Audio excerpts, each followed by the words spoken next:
good Wednesday, everybody. Welcome in Chase and Big Joe, 102.5 The Game. He is Big Joe Dubin. I'm Chase McCabe. Dr. Crane, Nick Frazier on the ones and twos behind the glass. What's up? What's up, everybody? I just drove by Bridgestone, saw the white flag out front, and was going to come in the station and talk about it today.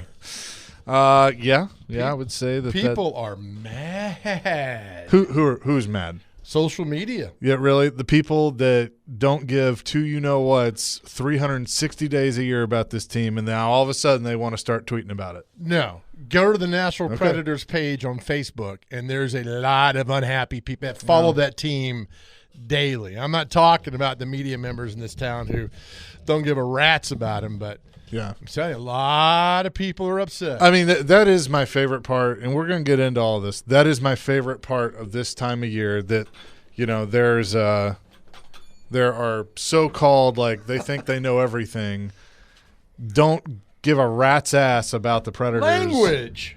Until the trade deadline. It's like, oh, well, now all of a sudden I got to talk about it, and I'm going to throw out this – these cockamamie ideas. Should Michael McCarron been traded? Yeah, it's fine. I mean, why is it fine? It's because, I mean, honestly, you got a second-round pick for a fourth-line guy. And now he's a good fourth-line guy. He has a role on this team, and that's the other thing. The people that never talk about him, you have to have those fourth-line guys. I mean, you saw how deflated that team was last night without him and Cole Smith. Yeah, so – you trade a guy for a second-round pick who might be here in about 5 to 7 years. Well, you got a 2028 second-round pick, so it's going to be even worse. It's going to be a while, and then you turn around and do the same thing with Cole Smith. I'll default to you. If you tell me it's good, it's good. If you tell me it's bad, it's bad. If you tell me it's in the middle, it's the middle.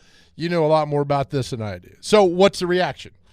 I think, from what I have seen, I don't care about my reaction. I care about Chase McCabe. I am bummed out that they're waving the white flag, but I understand why they're doing it, because I think I heard Connor and Corey talk about this, that missed call against Detroit was basically like, all right, when they lost that game, it was kind of like, all right, pick up the phone. All right. So, look, and Barry Trotz is always going to do what is best for this organization. I hope. You can say what you want about him as a coach. You can say what you want about him as a general manager. He loves this organization. And he is going to do what he thinks is best for the organization and leave it the best that he possibly could leave it. And the fact that he took, again, no disrespect when I say this, a fourth-line guy that was a former first-round pick that never lived up to being a first-round pick and got a second for him, that's pretty darn good. Okay. I mean, we sit here and talk about what you're going to get for Will Levis. You're not going to get anything like that for Will Levis. Oh, now this is apples and oranges. It is. And then you get a third-round pick in 2028 for Cole Smith, and then a defensive prospect and Christopher Sadov. Okay. So all right. You are adding to the kitty of things that you can work with moving forward. Always add to the kitty if you can. So I don't think they're bad trades by any means. I know there's going to be, again, people out there that disagree with that, and that's fine. I mean, that's where this team is. When you're middle of the road or not good, you're going to have one side that loves everything you do. You're going to have one side that hates everything you do, and then you're going to have people in the middle that are like, just talk to me when we're good again. Okay. And that's fine. All right. We're good, man. So they're in sell mode. I mean, that's basically what this is. So now we'll see. Now, I will say this. Say it, buddy. Ryan O'Reilly and Steven Stamkos, I believe, will still be on this team by when the deadline passes. So you're not really selling. You're selling your guys that are going to be free agents. Okay. All right. That's the other thing. You got a second-round pick for a pending free agent. Okay. That we won't see here for 10 years. Well, fine, but you can use that pick to get a player that you could see tomorrow. Okay. So, like, think of it like that. You know, think of it as draft picks are currency. Okay. That's what it is. Okay. Prospects are currency. All right. And they can help you in many different ways. They can help you for the future, or they can help you for the now. Like if all of a sudden they decide the new GM comes in and looks at this roster and looks at all the draft picks and then looks at, what else is out there and goes, I can fix this right now because everybody's got an ego. Everybody. Then you take the draft picks and you trade them and you go get established players. I mean, if the new GM comes in and looks at what Barry left them and turns that into Austin Matthews, then I'd say we're all feeling pretty damn good. Okay. And that's a 1% chance. But right. It happens. It's a 0.1% chance. But I'm just saying, right. I mean, the last two losses hurt. They do. Yeah. And then plus you're up on Dallas 2-0 on Saturday, and then you lose the last two games. Watching the Detroit, it just looked so much faster, so much more athletic, and yet the Preds still probably could have won that game. Yeah. But moving on, man.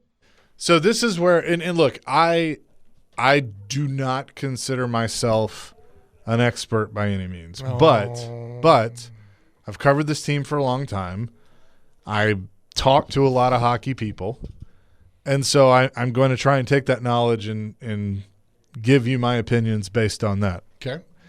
615-737-1025 is our phone and text line, driven by WilsonCountyHyundai.com. Brian says, just an honest question. Is a second-round pick in 2028 considered a good trade, being that it's still a couple of years out, and it seems like in the NHL, once a player is drafted, it's a few years before they make it into the league. So realistically, we're looking at the early 2030s before seeing the result of the trade. Ugh. If you look at it simply by a draft pick in drafting a player, then yes, that is probably a fair statement. But if you look at it like I just said, that it's currency. It's like in soccer having allocation money, right? I mean, is that a fair example? 100%. You can use draft picks to trade and get established players. Okay. So it's yours to do with what you want. That's how I look at this stuff. And that's how David Poyle's always told me this. Barry Trotz has always told me this. That draft picks are that's the more I got, the more I can do. Can I be a jerk for a second? And I really hate doing this. I mean, I know the affinity for David Poyle, but I mean, they had one team that went to the final, right? And one team went. I mean, it's not like, I don't know. Am I being a jerk about that? I mean, I don't think it's a relevant conversation. All right. Then I'll shut up. I know David Poyle. I've had many conversations with David Poyle. Whether, everybody that's ever done the GM job in any sport has made a lot of really good moves, and they made a lot of crappy moves too. But don't you define a GM on a championship? I have to. Yeah. I mean, yeah. But otherwise, why are you a GM? I don't want to do that right now. No, I get it. Like, that's not – again, that time has passed. Yeah. But there's a reason we're in this situation. Sure. Right? And you got to go back to the previous GM who was here and a lot of these guys that came here. Now, I blame Trotz for the Saros contract, which is going to – that's the albatross, man. Yep. That's the one hanging over this franchise. It's one that everybody talks about, even if you half-ass pay attention to this hockey team. Skylar says, bring on the big boy trades. O'Reilly, Stamkos, Marchessault, get them gone. Would you be okay with that? That is easier said than done, Skylar. If they do it, great. But this ain't NHL 26. You can't just Would you be okay with that? That's a really good question. Because then you're rebuilding. You're in a huge rebuild. Marchessault, yes. Stamkos. It really depends on do you want to compete at all next year? Do you think that the young talent is good enough to mix in with veteran guys like O'Reilly and Stamkos and then Yossi and Forsberg, that are all still going to be here to be competitive? And here's the thing. If you think that, and you think that Brady Martin is going to come in and help you, and Tanner Molendyke is going to come in and help you, and Ryan Ufko and some of the other guys that you have in the pipeline. Right.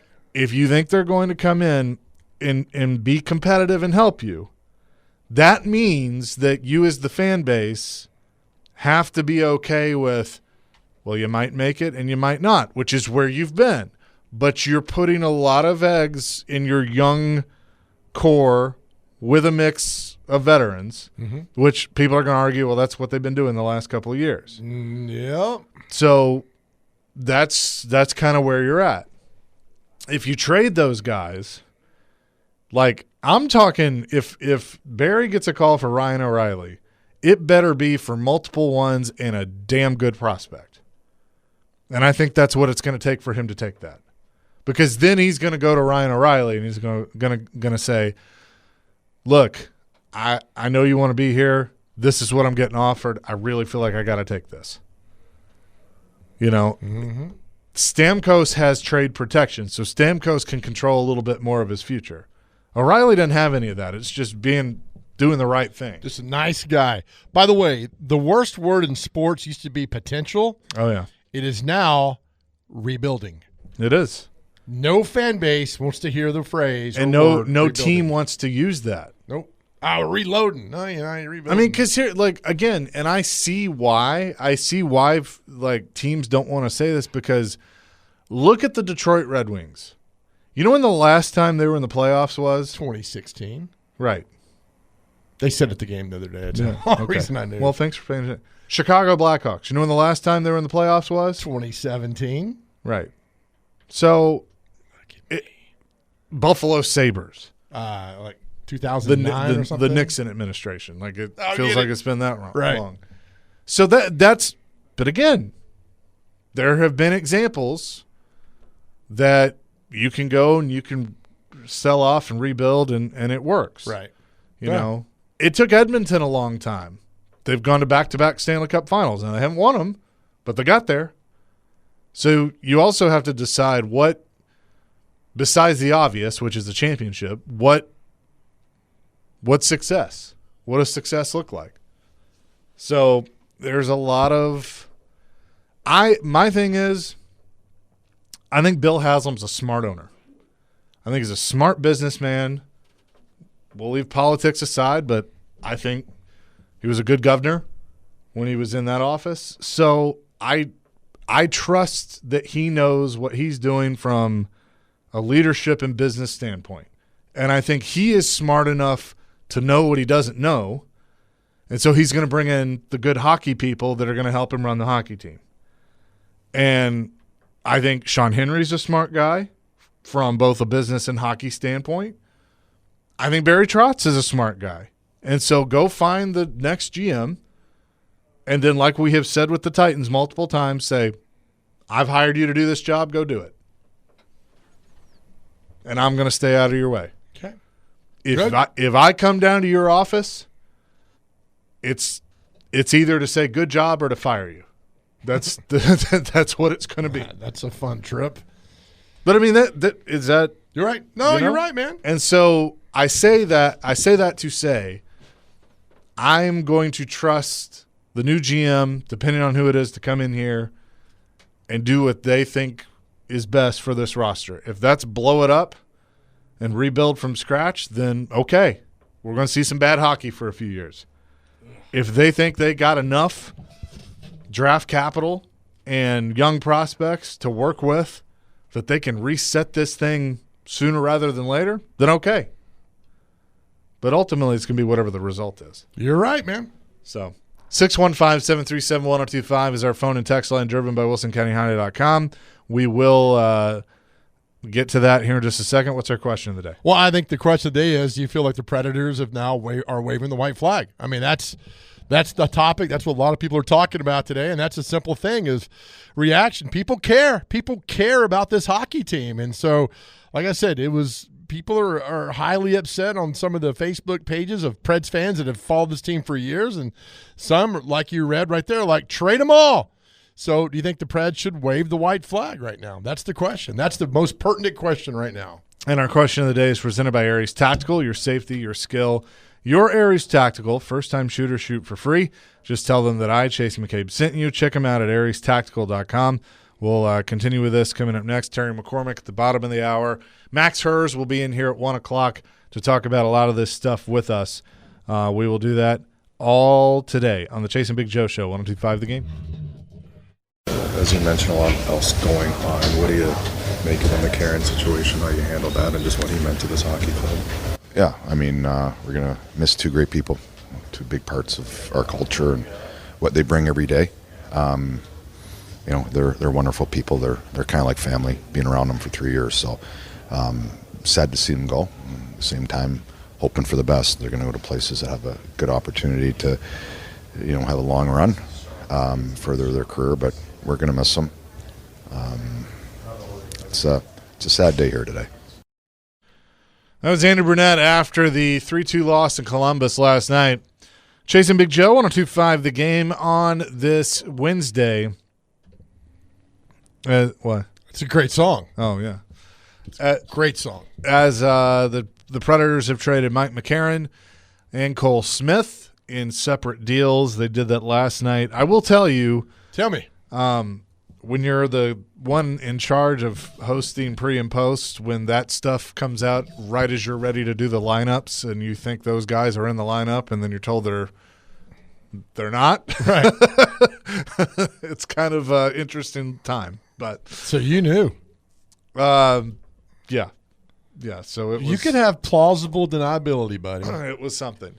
But I'll say this, and again, you heard the emotion in Andrew Brunette's voice that was a tough one because, you know, those are two guys that, I mean, they're Mike McCarron a few years ago played golf with us at the Predators golf tournament, right? With our Cromwell group, and I've gotten to know him a little bit through covering the team. He's a great dude. He's just he's like you and I. He's just very laid back and a fun guy. But the fact of the matter is, it's almost like a running back. I mean, you can find those guys in free agency. So the night Stamkos had his hat trick back in December, he had four goals that night, hat trick and 1 goal. All I remember about that night is McCarron beat the snot out of somebody on the other team. Yep. Crowd went insane. Yep. Yeah, Stamkos, great. Hat trick, we love it. Yeah, thank you. But just seeing the energy he brought, so when I talked to you late last night, you're like, hey, they trade. I'm like, oh, that's the first thing I thought about was that guy going to battle for the team. I'm like, man, you'd like to have those guys around. Right. I've also noticed there's and I'm not going to pick on this texter. I'm just it's a observation, I should say, that you have your fans that they get invested and they love these players and you know, they get to know them to the best level that they can. Mm-hmm. And so they have an emotion when one of them leaves. I remember going through it for the first time in my life in 2004 when D-Mace and Kevin Carter and all those guys got cut. Of like, that was the first time that I felt that sadness because you were attached to a player with your team. Sure. So Kevin says this team fans overvalue guys like Cole Smith and McCarron. Those guys are a dozen in this league. What the Preds got back was a steal for those guys and allows room for the young guys to get ice time. Everything he just said is 100% true, is factual. Okay. But my message is, if you're a fan and you want to be upset today because Mike McCarron and Cole Smith aren't on the team anymore, that's your right as a fan. And I don't think a fan that just looks at it as, well, they did the right thing. They did do the right thing. I mean, if we're being honest, looking at the future, they did the right thing. They had expiring contracts, and you got a second and a third for those guys. That's a pretty good deal. Whether it's in 2028 or 2038, you still got a second-round pick or a third round pick for those guys. So, but if there are fans that are bummed today, like, that's okay. You're allowed to feel that way. Sure. Just don't burn your jersey. No, don't burn the jersey, but, you know, you're allowed to be upset. Justin wants to weigh in on the trades. Justin, what's up? What's going on, boys? How you doing? Good. Good. So, I mean, it's not all that bad because if you look at the Cole Smith, we did pick up a defenseman. Sure, he's from the Silver Knights, not the Golden Knights, but I mean, there's prospect there, and we know we all need defense. But I want to know why you think there's a 0.1% chance in Austin Matthews coming to the Preds, because I know that he requested a trade. No. That's not what we said. I said Chase said. What are the chances this prospect that they get back turns into Austin Matthews. And No, that's actually not what I was talking about trading him for Austin Matthews. Oh, I thought you were talking about the one I of was the prospect. joking. Oh, and that's how I took it, is he was trading him for, because Okay. I'm like, the man wins a gold medal, comes back, his first game gets booed, and then he puts in an official request to transfer. I mean, his cap is right now at only like 13.2, and we've got over almost 31. So, I mean, I don't think it's completely outside the realm of possibility. Now, I mean, that puts in a problem with Roman Yossi wearing the C, but, I mean, if you're going to weigh two C's against each other and we have a possibility of doing something when you have that much cap space and he wants out of a Canadian team, I don't think it's a 0.1% chance. Well, Toronto's got to do it. I mean, I see what you're saying, Justin, and thanks for the call. Toronto's got to be willing to part with him, and they don't have to do that. Because, I mean, from a business standpoint, they don't necessarily care that he's getting booed. It'll stop. I mean, it was an in the moment thing. He's an American that just beat your team. Like, I get it. But right. I mean, if they look at it as, okay, it's not working. I mean, nothing Toronto's done the last few years has really worked. Right. So maybe it would behoove them to try and trade him. I don't know. But Dropping big words. what, behoove? Behoove, yeah. You like that? Huge. You like that? Max Hurst is going to join us at 1 o'clock. We'll talk more about this and kind of what the future and everything looks like with the Predators. But coming up next, we'll shift gears into a little Titans. Terry McCormick, Titan Insider and Main Street Media, will join us next. It's Chasing Big Joe on this Wednesday, 102.5 The Game. Chasing Big Joe, 102.5 The Game here on this Wednesday. We say hello now to Terry McCormick from Main Street Media. TitanInsider.com is where you can find his work. Terry, what's up? Oh, not much. Just getting ready for free agency to start here next week. Good songs to come back into, by the way, with George Harrison. Oh, I always love some George Harrison. There have been a lot of reports that the Titans will be aggressive in trying to bring in Wan'Dale Robinson, who Brian Daboll is very familiar with the New York Giants. Would that be the answer at wide receiver and to give Cam Ward some help? Well, it might be part of the answer. I mean, it's not like you're bringing Justin Jefferson in, but I think it certainly could help because this is a guy that, knows Brian Daboll's system and fits it and has been productive the last couple of years there with the Giants.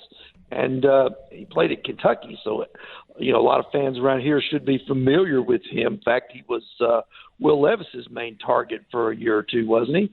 He was. That's right. Oh yeah, that's true. If you sign Robinson or Pierce or one of these guys, do you see them still signing another, or are they going to look at more the draft and what they already have? I think it's a mix. I think when you need help just about everywhere, I think, you've got to look for – you can't leave any stone unturned, so to speak. I think, if they go after Robinson, I think, it's still possible they could go after another receiver in the draft. He's more of a slot guy, a smaller guy at 5'8", with some speed. Maybe you want to go get a guy who's 6'3", 6'4", who can win the 50-50 balls and that sort of thing. Or, and then you still have to look at that in the draft as well. Maybe not at number 4, but somewhere over the first couple of days of the draft, I think you need some help at receiver that you can bring in a guy who can be productive from day one. Terry, how important is a center now in free agency for this football team?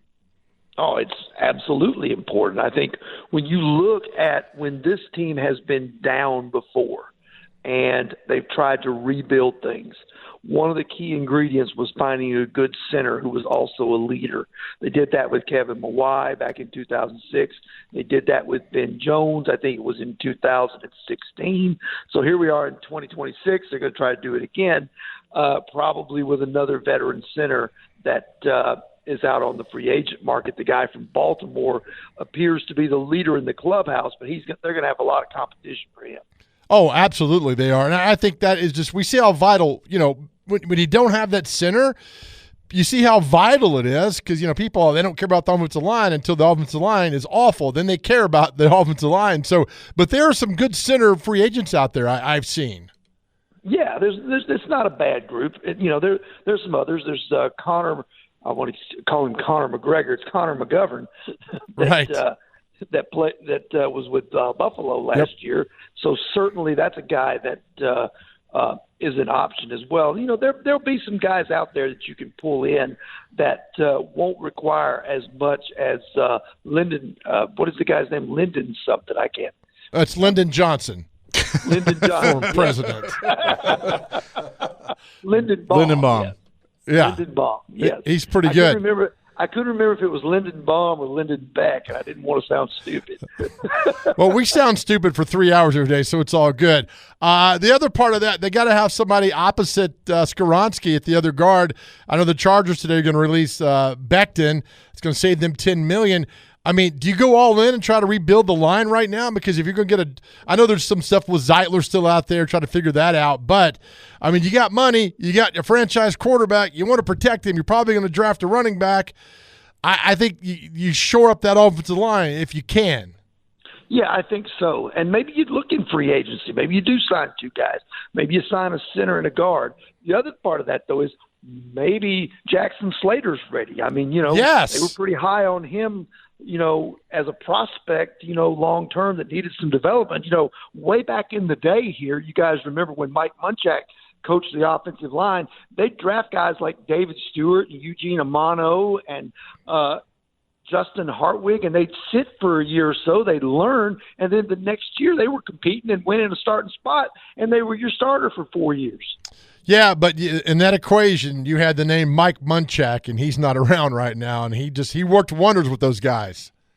He really did. But, I mean, there are offensive line coaches who can do those sorts of things and develop talent. It didn't happen for whatever reason with Bill Callahan, even though everybody, was hoping that would be the case. But this new guy that they brought in, that Dayball has brought in, seems to have a fairly good track record of success with offensive linemen. So we'll see what he can do with some of these guys. Well, and that's my thing, Terry. I made this joke to Joe when they hired him. I'm like, I've never heard of this guy, so I'm glad. Like, there's no pressure on, and I know he's been around, like he's worked with Daboll, but I feel like for the fans that might be a good thing too. Of this guy probably knows what he's doing, but there's no pressure of being a guru.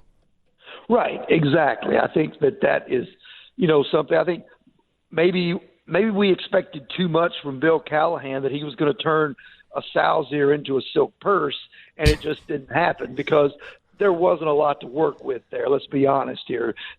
There was not a lot to work with, especially that first year. Terry, yesterday we had Jeff Fisher on, and we asked him why in 1996 was it important to take Eddie George at that position when they had other needs that were going on right then. He said they felt by drafting Eddie George could give Steve that backup, that help, that they could grow together, and it was a no-brainer.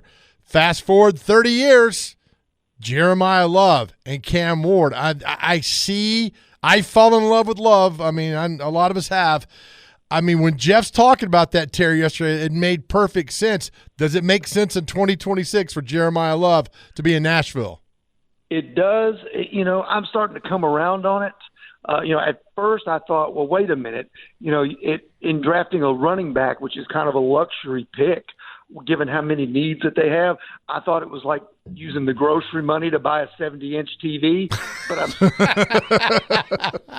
But I'm starting to come around on it for that reason, because I think, when you look at this roster, how many dynamic players, how many transformative, difference-making players do you really have on this team? You have one. That's Jeffrey Simmons.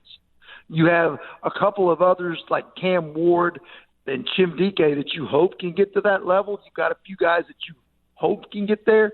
You've got one. If you brought in Jeremiyah Love and you feel like he's a transformative player, and I know running back has been devalued over the years, but you don't think Derrick Henry was a transformative player? Right. Saquon Barkley, Christian McCaffrey, those guys are transformative players. I think if you go back at the 2023 draft and you look where the Titans were, Joe Alt was off the board. They pivoted to J.C. Latham. You think if they had a do-over, they might have even though the line was in shambles, you think they might have considered Brock Bowers? Oh, absolutely. Oh, yeah. Absolutely. So I say take good football players. If Jeremiyah Love is the guy, then, and then go for it. Take him. And think about how many fun headlines and how many fun song puns we can use with his name. I mean, love is like oxygen. Oh, yes. We've already coined the phrase the love train in here, and we'll play the music from the OJs too as well. There you go. He's no Bishop Sankey, and that's the problem.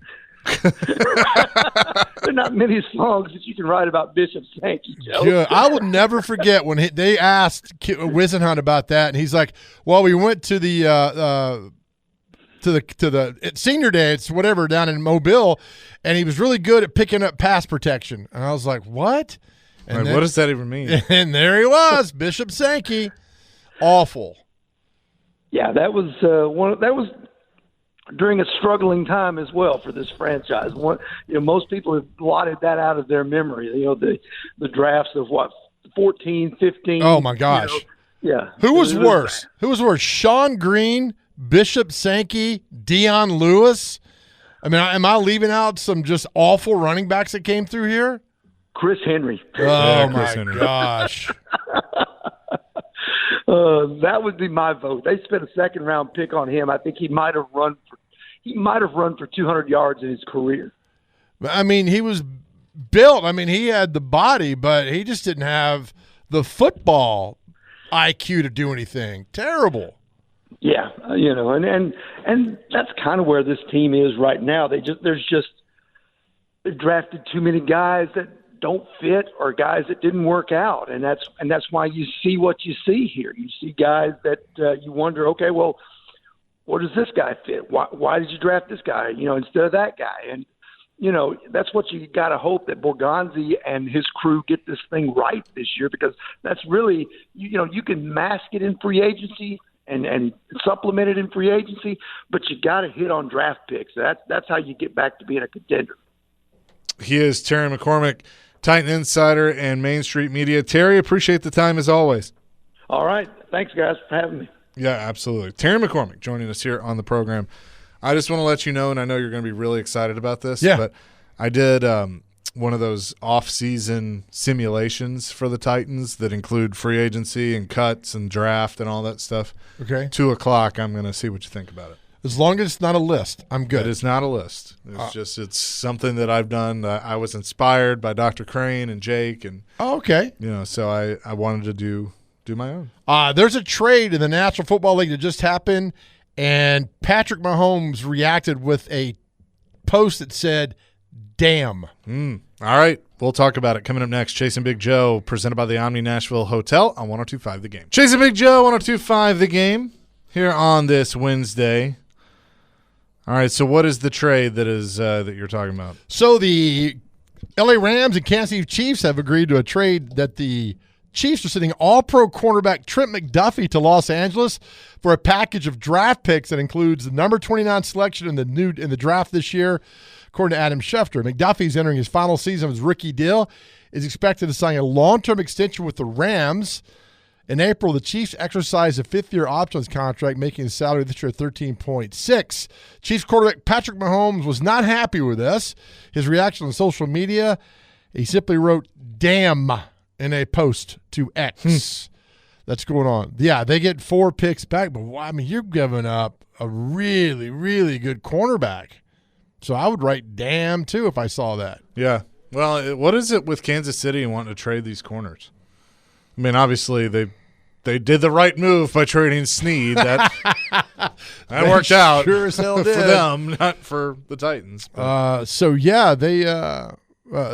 Rams need capital. The Rams still have 1 first-round pick at 13 after trading back with the Falcons during the draft last year. The Rams have made 1 first-round pick since 2017. They took Jared Verse, 19th overall in 2024. That's 5 fewer first-round picks than any other team in the last 9 drafts that's going on there. But, hey, you're winning. I mean, that Rams, you got Stafford, you draft well, you got Nakua out there, that defense kicks ass. So they know what they're doing there.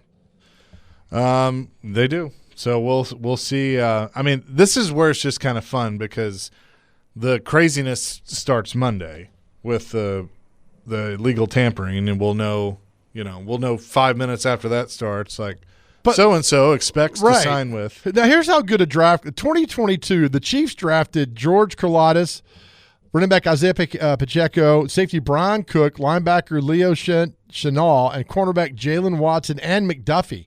That's 1, 2, 3, 4, 5. They got 6 starters out of a 2022 draft class. 6 productive starters. Meanwhile, the Tennessee Titans don't have a single player, am I correct, left from the 22 draft. Is it Chig? Chig, all right. Yep.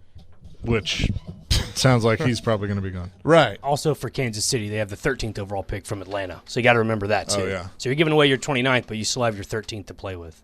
Who did they trade to Atlanta to get 13? I think it was for James Pierce. Yeah, that's what it was. Okay. Hearing from the back there. So, But, okay.